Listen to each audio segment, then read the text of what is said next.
আত্মীয়তার সম্পর্ক বজায় রাখার মাধ্যমে রিজিক বাড়ে। এটা কি আপনারা জানেন? জানেন না। এখানে রিজিক বাড়ে, শুধু রিজিক বাড়ে না, এখানে হায়াতও দীর্ঘজীবী করা হয়, হায়াতও বাড়িয়ে দেওয়া হয়। রাসূল করিম সাল্লাল্লাহু আলাইহি ওয়াসাল্লাম তিনি বলছেন, মান আহাব্বা লাহু রিজকি ওয়া ইউনা আল্লাহু আশারিহি। কোনো ব্যক্তি কি চায় তার রিজিক বৃদ্ধি করা হোক, কোনো ব্যক্তি কি চায় তার হায়াত দীর্ঘায়িত করা হোক, তাহলে সে যেন কি করে? আত্মীয়তার বন্ধন ছিন্ন না করে, আত্মীয়তার বন্ধন বজায় রাখে। তাহলে দেখেন কত বড় নিয়ামত থেকে আপনি আমি দূরে আছি, কত বড় নিয়ামত থেকে আপনি আমি দূরে আছি, অথচ দুনিয়াতে থাকার ইচ্ছা প্রবণতা আপনার মাঝে কত বিশাল। দুনিয়াতে থাকার কত ইচ্ছা আপনার, যুগ যুগ থাকার ইচ্ছা। ইচ্ছা না আপনার যে 40 বছর যদি আপনার আমার হায়াত থাকে, আমরা ইচ্ছা করবো আরও যদি 40 বছর বাঁচতাম, আরও যদি 60 বছর বাঁচতাম, আরও যদি 100 বছর জীবিত থাকতাম। এই চিন্তা, এই চেতনা বনি আদমের ভেতরে আছে। অথচ এই দীর্ঘ হায়াত যেটার মাধ্যমে বাড়ে সেটা হচ্ছে কি? আত্মীয়তার বন্ধন অটুট রাখা, আত্মীয়র সাথে সুসম্পর্ক রাখা। এর মাধ্যমে কি বাড়ে? 1 রিজিক বাড়ে, আর 2 তার হায়াত দীর্ঘ করা হয়। অথচ আমরা এই আত্মীয়তার সম্পর্ক ছিন্নকারীর উস্তাদ হয়ে গিয়েছি। আত্মীয়তার সম্পর্ক ছিন্ন করার কি হয়েছি? উস্তাদ হয়েছি। আপনার পরিবারের লোকের সামনে আপনার কথা হয় না, আপনার ভাই বোনের সাথে আপনার সম্পর্ক নাই, আপনার ভাইয়ের সাথে আপনার মনোমালিন্য, আপনার বোনের সাথে আপনার মনোমালিন্য, আপনার বোনের হক আপনি বুঝিয়ে দেন নাই, এটা নিয়ে আপনাদের মাঝে দ্বন্দ্ব যুগের পর যুগ চলে যাচ্ছে, শতাব্দীর পর শতাব্দী চলে যাচ্ছে। আপনারা আপোষ হচ্ছেন না, মীমাংসা হচ্ছেন না, ভাই ভাইয়ের সম্পর্ক বিচ্ছেদ হয়ে গিয়েছে, আপনারা পরিচয় দেন না। এমনও শোনা যায় যে ভাইয়ের সাথে ভাই এতই দ্বন্দ্ব, ভাই ওসিয়ত করে যায় আমি মরলে যেন আমার ভাই মাটি দিতে না আসে। তাহলে আল্লাহ এবং আল্লাহর রাসূলের ভয় যদি আমাদের অন্তরে থাকতো, আল্লাহর ভয় যদি আমাদের মনের ভেতরে থাকতো, এই আত্মীয়তার সম্পর্ক আমরা ছিন্ন করতাম না। আরেকটা হাদিস শুনেন, রাসূল সাল্লাল্লাহু আলাইহি ওয়াসাল্লাম তিনি বলেছেন যে 3 দিনের বেশি যদি কোনো আত্মীয়র সাথে আমরা কথা না বলি, কোনো রিলেটিভের সাথে যদি আমরা কথা না বলি, তাহলে ওই ব্যক্তি কোথায় যাইতে পারবে না? জান্নাতে যেতে পারবে না। তাহলে আপনি আমি বলেন যে কিভাবে জান্নাতে যাই?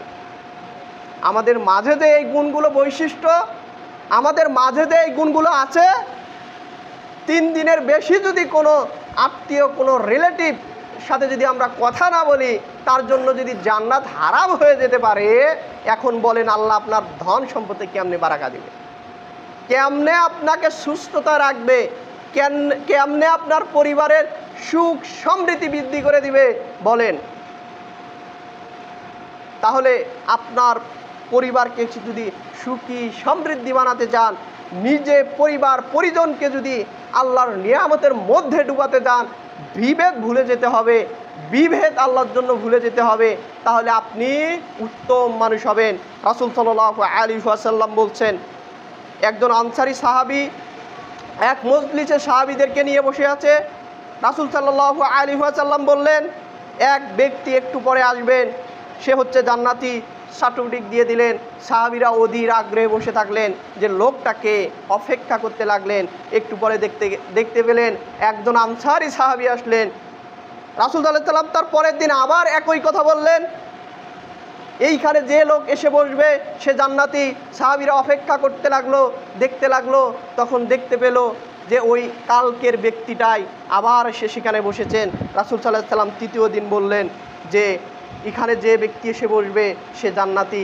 অপেক্ষা করতে লাগলো সাহাবীরা, সেই ব্যক্তিকে আবারও লক্ষ্য করা গেল ওই পরের দিনের ব্যক্তিটাই, ওই আনসারী ব্যক্তিটাই সেখানে এসে বসেছে। সাহাবীদের মাঝে কৌতূহল জাগলো যে রাসূল সাল্লাল্লাহু আলাইহি ওয়াসাল্লাম 3 দিন এই ব্যক্তিকে জান্নাতি বলে সুসংবাদ দিলেন, এই ব্যক্তিটা কে, কী বা তার আমল, কী বা তার আখলাক, কী বা তার দিনদারিতা, সেটা আমরা দেখতে চাই। একজন সাহাবী গোপনে তার পিছু নিতে লাগলো এবং তার বিষয়ে খোঁজ খবর নিতে লাগলো। ঘটনাক্রমে তার বাড়িতে তিনি মেহমান হলেন এবং বললেন, আমি আপনার বাসায় 3 দিন মেহমানদারিত থাকতে চাই, মেহমান হয়ে থাকতে চাই, আপনি কি থাকতে পারমিশন দিবেন কিনা? সাহাবী বললেন, ওই আনসারী সাহাবী বললেন যে কবুল করা হলো। তখন সাহাবী 3 দিন তার বাড়িতে অবস্থান করলেন। এমন কোনো আমল দেখলেন না যে তিনি এক্সট্রা করেন। তিনি সলাৎ পড়েন, আমরাও সলাৎ পড়ি। তিনি দান সদকা করেন, আমরাও দান সদকা করি। তিনি সিয়াম পালন করে, আমরাও সিয়াম পালন করি। কোনো এক্সট্রা কোনো নতুন আমল তার ভেতরে তিনি দেখতে পেলেন না। অথচ চিন্তা করতে লাগলেন 3 দিন কি এমন আমল আছে এই সাহাবীর ভেতরে যে রাসূল সাল্লাল্লাহু আলাইহি ওয়াসাল্লাম তাকে 3 দিন জান্নাতি বলে ঘোষণা দিলেন। 3 দিন অপেক্ষা করার পর তার ভেতরে কোনো আমল দেখতে পেলেন না, সেই রকম আমল দেখতে পেলেন না। 3 দিনের পর তিনি যখন বাসায় চলে আসবে, ওই আনসারী সাহাবী লক্ষ্য করে বলতেছেন, হে আমার ভাই, আমি যে 3 দিন আপনার বাসায় ছিলাম, একটা উদ্দেশ্য নিয়ে এসেছিলাম। সেই উদ্দেশ্যটা হচ্ছে যে রাসূল সাল্লাল্লাহু আলাইহি ওয়াসাল্লাম 3 দিন আপনার বিষয়ে জান্নাতি বলে ঘোষণা দিয়েছেন। আমি দেখতে চেয়েছিলাম, আমি বুঝতে চেয়েছিলাম আল্লাহর রাসূল আপনাকে কোন কারণে, কি আমলের দৌলতে আপনাকে জান্নাতের ঘোষণা দিলে।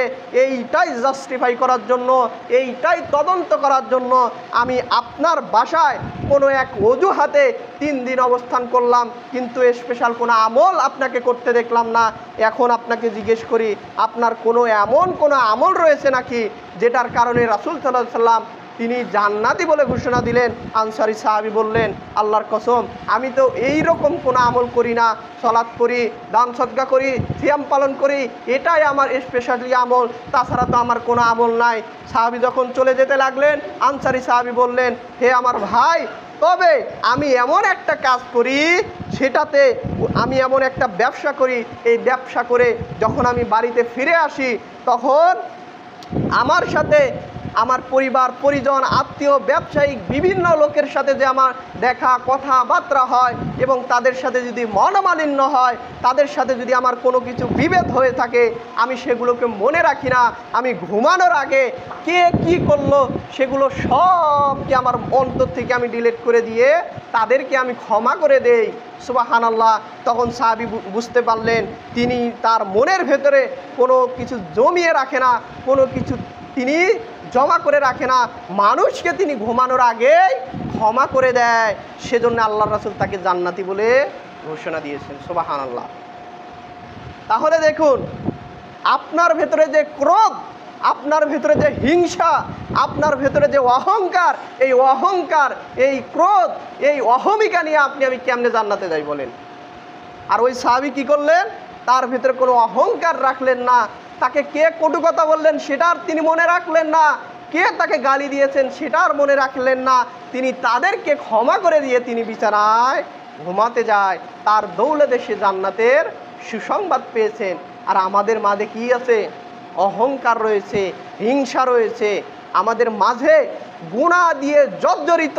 অথচ অহংকারের বিষয় যদি আমি বলি, রাসূল সাল্লাল্লাহু আলাইহি ওয়াসাল্লাম বলছেন, অহংকার হলো আল্লাহর চাদর। যে ব্যক্তি অহংকার করলো সে যেন আল্লাহর চাদর নিয়ে টানা হেঁচড়া করলো, আল্লাহর চাদর নিয়ে যেন সে টানা হেঁচড়া করলো। আর অহংকারী ব্যক্তি জান্নাতে যায় না। যার ভেতরের সরিষা দানা অহংকার থাকবে, যাররা থেকে যাররা পরিমাণ অহংকার থাকবে, সে জান্নাতে যেতে পারে না। তাহলে আপনি বলুন, আমাদের ভেতরে আত্মীয়তা সম্পর্ক ছিন্নকারীর বৈশিষ্ট্য আছে, আমাদের ভেতরে অহংকার বৈশিষ্ট্য রয়েছে, আমাদের ভিতরে হিংসা বিদ্বেষের বৈশিষ্ট্য রয়েছে, আমাদের ভেতরে দাম্ভিকতা, আমাদের ভেতরে অহংকার আমাদের ভেতরে অন্তরে জায়গা করে নিয়েছে। এখন বলুন, এগুলো নিয়ে আপনি আমি কেমনে জান্নাতে যাই? আপনাকে এই বিচারটা দিলাম, বলেন কেমনে জান্নাতে যাই? তাহলে বলতেছিলাম, রিজিক বাড়ার আরেকটি অন্যতম উপায় হচ্ছে আত্মীয়তার বন্ধন ছিন্ন না করা, আত্মীয়তার বন্ধনে অটুট থাকা, পারস্পরিক সহানুভূতি থাকা, পারস্পরিককে ভালোবাসার মাধ্যমে রিজিক বাড়ে। অথচ আপনার দুনিয়ার সয় সম্পত্তি আপনার কাছে দামি হয়ে গেল, জান্নাতের চেয়ে সামান্য কিছু জমি নিয়ে আপনার ভাইয়ের সাথে আপনার ভাইয়ের বিরোধ, এই জমির চেয়ে কি জান্নাত যাওয়া বড় হয়ে গেল? মানে জান্নাতে যেতে যাচ্ছেন না এই কারণগুলোর জন্যেই। আমার কথা কি বুঝতে পারছেন? সামান্য কিছু জমি, এই জমির জন্য আপনার ভাইয়ের সাথে ভাইয়ের বিরোধ, কথা বলেন না, আত্মীয়তার সম্পর্ক নাই। আপনার জান্নাতে যাওয়া বড় নাকি ওই 5 শতক 10 শতক জমির মূল্য বড়? কোনটা বড় বলেন? জান্নাতে যাওয়া বড়। যদি জান্নাতে যাওয়া বড় হয় তাহলে আজকেই সমস্ত ভেদাভেদকে ভুলে গিয়ে, সমস্ত অন্যায়কে ভুলে গিয়ে আমি মেনে নিলাম আপনার ভাই আপনার সাথে অন্যায় করেছে, আপনার ভাই আপনার সাথে জুলুম করেছে, আপনার ভাই আপনার সাথে প্রতারণা করেছেন। আল্লাহর হস্তে, আল্লাহকে রাজির জন্য, আল্লাহকে সন্তুষ্টের জন্য, আল্লাহর নৈকট্য যাওয়ার জন্য আপনার ভাইকে আপনি ক্ষমা করে দেন, যেভাবে ওই সাহাবী ক্ষমা করে দিয়েছেন। তার মনের ভেতরে কিছু রাখেন নাই, আপনিও ক্ষমা করে দেন। দেখবেন আল্লাহ আপনার মর্যাদা বাড়িয়ে দিবেন, আর আল্লাহ আপনার অর্থ, বিত্ত, ধন, দৌলত বাড়িয়ে দিবেন। যেভাবে আল্লাহ চায় বাড়িয়ে দিবেনই, যদি আপনার ইয়াকিন, আপনার বিশ্বাস, আপনার ঈমান যদি 100-তে 100 থাকে। যেভাবে মুসা আলাইহিস সালাম নীল নদ পার হয়েছে, লোহিত সাগরের উপরে রাস্তা হয়েছে, আপনারও ঈমান যদি সেই রকম থাকে, আল্লাহ আপনাকে সাহায্য করবেন। কারণ আল্লাহ প্রতিশ্রুতিবদ্ধ মুমিনদের সাহায্য করার জন্য। তাহলে আপনার ভিতরে ওই রকম ইয়াকিন, ওই রকম বিশ্বাস আপনার আমাদের ভিতরে নাই বিধায় আমরা জীবনে বড় কিছু হতে পারি না। সাহাবীদেরকে দেখুন, যে সাহাবীরা ইতিম, সাহাবীরা অসহায় ছিল, তারা মানুষের কাছে, অন্য সাহাবীদের কাছে তারা দান নিয়ে, এই দানের সম্পদ তাদেরকে আল্লাহ এত বারাকা দিলেন, এত বারাকা দিলেন, এই অর্থ সম্পদ বাড়তে বাড়তে বাড়তে এতই বেড়ে গিয়েছে যে এই অর্থ সম্পদ যে রাখবেন সে জায়গা খুঁজে পেতেন না। সুবহানাল্লাহ। তাহলে আমাদেরকে কেউ দিতে পারে না? সেই আল্লাহ কি এখনো আছে না নাই? সেই আল্লাহ যদি এখনো থাকে তাহলে আপনাকে আমাকে সাহায্য করার ক্ষমতা তার আছে না নাই? অবশ্যই আছে। কিন্তু সেই রকম বিশ্বাস, সেই রকম ইয়াকিন আমাদের ভেতরে নাই। সেই জন্যই আল্লাহর সাহায্য আমরা পাই না। দেখেন সাহাবীকে আল্লাহ সুবহানাহু ওয়া তাআলা কত ভালোবাসছেন। সাদ রাদিয়াল্লাহু আনহু যিনি মারা গেলেন, সাদ রাদিয়াল্লাহু আনহুর জন্য আল্লাহ সুবহানাহু ওয়া তাআলা তিনি 70,000 ফেরেশতা পাঠালেন তার জানাজার জন্য। সুবহানাল্লাহ। তিনি যখন মারা গেলেন, এই সাদ রাদিয়াল্লাহু আনহু যখন মারা গেলেন, তার মারা যাওয়ার কারণে আল্লাহর আরশ সমূহ কেঁপে উঠেছিলেন, এবং তার মারা যাওয়ার কারণে আসমান সমূহের দরজাগুলো খুলে দেওয়া হয়েছে। অথচ তিনিও মানুষ, আমিও মানুষ, তিনিও মানুষ, আমিও মানুষ, তার মতো ঈমান আমাদের নাই বিধায় আল্লাহর অনুগ্রহ, আল্লাহর ফদল, আল্লাহর ভালোবাসা আমাদের নসিবে নাই। যদি আমাদের সেই রকম ইয়াকিন, সেই রকম বিশ্বাস, সেই রকম ইয়াকিন আমাদের ভেতরে যদি থাকে, আমরাও ওইভাবে সাহায্যপ্রাপ্ত হব যেভাবে সাহায্যপ্রাপ্ত হয়েছে সাহাবীরা। অথচ আমরা সেরকম ইয়াকিন, সেরকম বিশ্বাস আনতেই পারি না। সেই জন্য আমাদের ভেতরে সমস্যা, রিজিক নিয়ে টেনশন, রিজিক নিয়ে চিন্তার মধ্যে বিভোর আপনি আমি। অথচ এরকম ইয়াকিন আমাদের ভেতরে নাই।